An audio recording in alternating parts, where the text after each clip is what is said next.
में अचार का प्रयोग यानी अचार खाना अत्याचार का काम करता है या फिर आपके चमत्कार का काम करता है? जी हाँ, मैं अचार खाने की बहुत सारी बातें आज आपके साथ में शेयर कर रही हूँ। बहुत सारी चीजें हैं जो कि हमारे शरीर से जुड़ी हुई रहती है, लेकिन लोग क्या करते हैं उसे समझते नहीं है।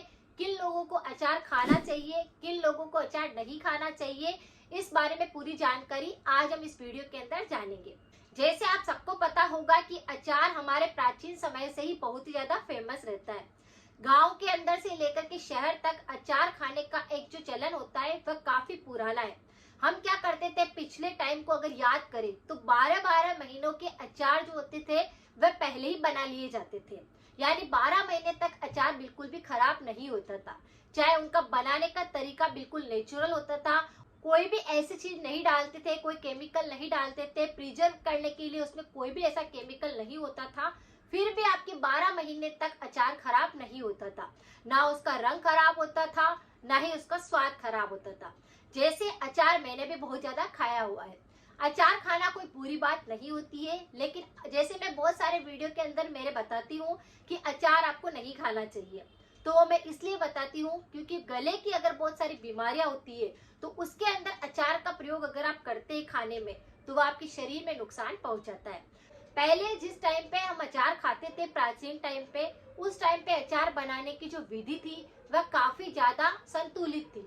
यानी अगर आप देखेंगे तो पिछले टाइम में जो अचार बनाए जाते थे वह सिर्फ सरसों के तेल के अंदर बनता था, मूंगफली के तेल के अंदर बनाया जाता था और कोई सा भी ऑयल यूज नहीं करते थे।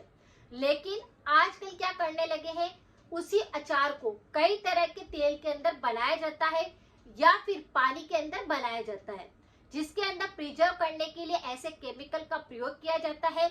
उसमें नेचुरली खटास ना होने के कारण बाहरी खटास डालने के लिए, उसमें खट्टापन देने के लिए टार्ट्रिक का प्रयोग किया जाता है या ऐसे एसिड का प्रयोग किया जाता है जो कि अचार को खट्टा बनाते हैं। ये नेचुरल बिल्कुल भी नहीं होता। आजकल मार्केट के अंदर आपको कई तरह के अचार मिल जाएंगे, जैसे आंवले का अचार, मिर्ची का अचार, लहसुन का अचार, केरी का अचार, कई तरह के अचार आपको देखने को मिलेंगे। और ये अचार खाना कोई नुकसान भी नहीं करता, लेकिन अगर सही तरह से बना हुआ अचार रहता है, बिल्कुल नेचुरल रेमेडी के साथ में अगर बनाया जाता है तो वह औषधि के रूप में भी काम करता है। लेकिन अगर आप ऐसे अचार का सेवन करते हैं जो कि बहुत ही ज्यादा खट्टा होता है, काफी दिनों का बना हुआ होता है, उसके अंदर काफी ज्यादा मात्रा के अंदर अम्लता होती है, तो वह बहुत ज्यादा नुकसानदायक होते हैं। ये पूरे शरीर के लिए नुकसान पहुंचा सकते हैं।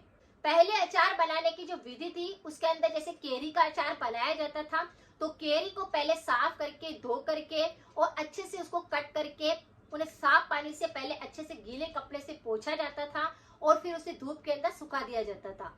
फिर उस पर नमक और हल्दी लगाकर छोड़ दिया जाता था। फिर अचार के लिए एक मसाला तैयार किया जाता था, जिसके अंदर राई हो गया, सरसों हो गई, दाना मेथी हो गई, कलौंजी हो गई, अजवाइन हो गया, इस तरह के कई सारे मसाले उसके अंदर ऐड करके और फिर तेल के अंदर डाल करके उस सारे मसालों के साथ में अचार का निर्माण किया जाता था। लेकिन आज का जो बाजार के अंदर अचार आते हैं वह इस तरह से नहीं बनाए जाते, उनके अंदर कोई शुद्धता नहीं होती, इसीलिए वो हमारे शरीर के लिए भी गलत प्रभाव कर डालते हैं और हमारे शरीर के अंदर बीमारियों को लाते हैं, इम्यूनिटी सिस्टम को कमजोर करते हैं। तो ये तो हो गया अचार बनाने का एक विधि की परंपरा। लेकिन अचार कौन नहीं खाए और कौन खा सकता है, इसके बारे में मैं आपको बताऊंगी। अचार, जैसे कि आप अचार खाने के बाद अगर आपको बहुत ज्यादा पित्त बढ़ जाता है, एसिडिटी की समस्या होने लगती है, पेट के अंदर जलन होने लगती है, पेट में घाव हुए हुए हैं या फिर आपको बवासीर की दिक्कत है, तो ऐसे व्यक्तियों को अचार का सेवन नहीं करना चाहिए। जिस किसी व्यक्ति को थ्रोट इन्फेक्शन बहुत ज्यादा होते हैं, जैसे थ्रोट एसिडिटी होती है, छाले बहुत ज्यादा बनते हैं, गले के अंदर और मुंह के अंदर गर्मी रहती है, तो ऐसे व्यक्तियों को भी अचार नहीं खाना चाहिए। जिसके शरीर पर स्किन डिजीज बहुत ज्यादा होती है या फिर हेयर फॉल बहुत ज्यादा होता है, ऐसे व्यक्तियों को भी खटाई का सेवन नहीं करना चाहिए। जिन लोगों की कफ प्रकृति होती है, ऐसे व्यक्तियों को भी अचार का सेवन नहीं करना है। जिन व्यक्तियों के शरीर के अंदर गठिया की बीमारी होती है, जॉइंट्स पेन में बहुत ज्यादा दर्द महसूस होता है, आपकी उंगलियों के अंदर या यहाँ पर जितने भी जॉइंट्स होते हैं उनके अंदर दर्द महसूस होता है, ऐसे व्यक्तियों को भी अचार का सेवन नहीं करना चाहिए। इसके अंदर जो एसिड होता है, जो खट्टापन होता है, जो सोडियम होता है, वह हमारे शरीर के लिए नुकसानदायक होता है। सोडियम सोडियम हमारे शरीर के अंदर जितना कम यूज करते हैं उतना ही हमारा शरीर एक्टिव रहता है, एनर्जी लेवल बना रहता है। तो ऐसे व्यक्तियों को भी अचार का सेवन नहीं करना है। उनको बहुत ही ज्यादा फोड़े फुंसी निकलते हैं, आए दिन उनके चेहरे पर तेल की वजह से या किसी वजह से आपके चेहरे पे बहुत ज्यादा पिंपल्स बनते हैं, ऐसे व्यक्तियों को भी अचार का सेवन नहीं करना चाहिए। अगर किसी व्यक्ति के मूत्र के अंदर बहुत ज्यादा जलन होती है या फिर आपको बार बार मूत्र त्याग करने की इच्छा होती है, पेशाब के बहुत ज्यादा इन्फेक्शन होते हैं, तो ऐसे व्यक्तियों को भी अचार का सेवन नहीं करना चाहिए। कई बार ऐसा होता है कि अचार खाने के बाद में नीचे की तरफ पूरे एरिया के अंदर खुजली का संक्रमण होने लगता है, पूरे शरीर पर खुजली का संक्रमण होने लगता है, तो ऐसे व्यक्तियों को भी अचार का सेवन नहीं करना है। यानी खट्टापन ज्यादा शरीर के अंदर जाता है तो ये खुजली को पैदा करता है, स्किन डिजीज को पैदा करता है, क्योंकि किडनी जो होती है वह ज्यादा खटाई के कारण खराब होने के चांस बढ़ जाते हैं।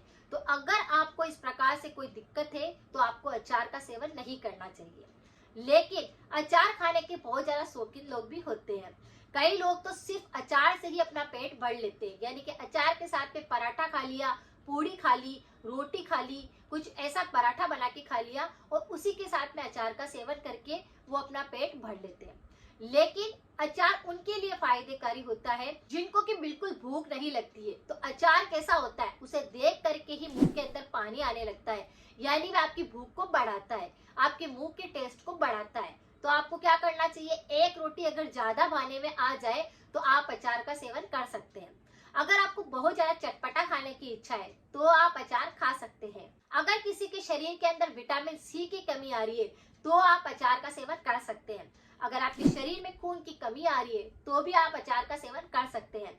लेकिन ध्यान रखिए कि अचार कौन सा खा रहे हैं, किस प्रकार का अचार बना हुआ है, वह नेचुरल है या नहीं, क्या उसके अंदर ज्यादा प्रिजर्वेशन करने के लिए उसमें कुछ ऐसे केमिकल डले हुए हैं तो वह आपके शरीर को नुकसान पहुंचाएगा। वह खून की कमी को भी आपके सही नहीं होने देगा और हीमोग्लोबिन को भी कम कर देगा, क्योंकि जब शरीर के अंदर खून की कमी आने लगती है तो अच्छे अच्छे डॉक्टर्स भी अचार खाने के लिए बंद करते हैं। अचार के रूप में आप आंवले का अचार खा सकते हैं, वो भी बिल्कुल कम मिर्ची वाला।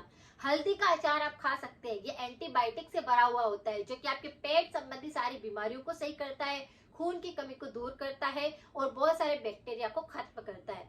आंवला भूख को बढ़ाता है, आंवला विटामिन सी से भरपूर होता है, ये हमारे बालों के लिए अच्छा होता है, ये हमारे स्किन के लिए अच्छा होता है। इसीलिए आप आंवले का मुरब्बा का अचार खा सकते हैं या फिर आंवले का आप हरी मिर्ची के साथ भी अचार खा सकते हैं। तो इस तरह से पहले आप देखिए कि आप कौन सा अचार खा रहे हैं जो कि आपकी सेहत के लिए भरपूर मात्रा के अंदर पोषणता देगा या फिर वह और भी ज्यादा अत्याचार कर देगा, जिसकी वजह से आपके शरीर में और ज्यादा बीमारियां आने लगेगी। तो इस बात को आपको समझना है कि कौन सा अचार हेल्दी है और कौन सा अचार अनहेल्दी है। खाने से पहले हमेशा ध्यान रखिए कि आप कौन सा अचार अपने प्लेट के अंदर ले रहे हैं। क्या वो दादी नानी का बना हुआ हाथ का अचार है जो आपकी भूख को बढ़ा रहा है, आपके मुंह के स्वाद को बढ़ा रहा है और आपके खाने को अच्छा स्वाद दे रहा है। लेकिन अगर आप बाजार के बने हुए अचार का सेवन कर रहे हैं तो वह और भी ज्यादा नुकसान पहुंचाता है। तो इस बात को ध्यान रखिए कि प्राचीन टाइम पर किस तरह के अचार बनाए जाते थे, किस तरह से बनाए जाते थे और आजकल अचार किस तरह से बनता है। तो इस बात पर थोड़ा सा ध्यान रख करके अचार का सेवन करना चाहिए। अगर आप अचार खाने के बहुत ज्यादा शौकीन थे और ये सारी बीमारियां अगर आपको इन्फेक्शन दे रही है तो आपको अचार नहीं खाना चाहिए। आपको आज का वीडियो अच्छा लगा है तो इसकी जानकारी को सबके साथ शेयर करें, लाइक करना बिल्कुल ना भूलें। मिलते हैं फिर नेक्स्ट जानकारी के साथ में। Thank you so much.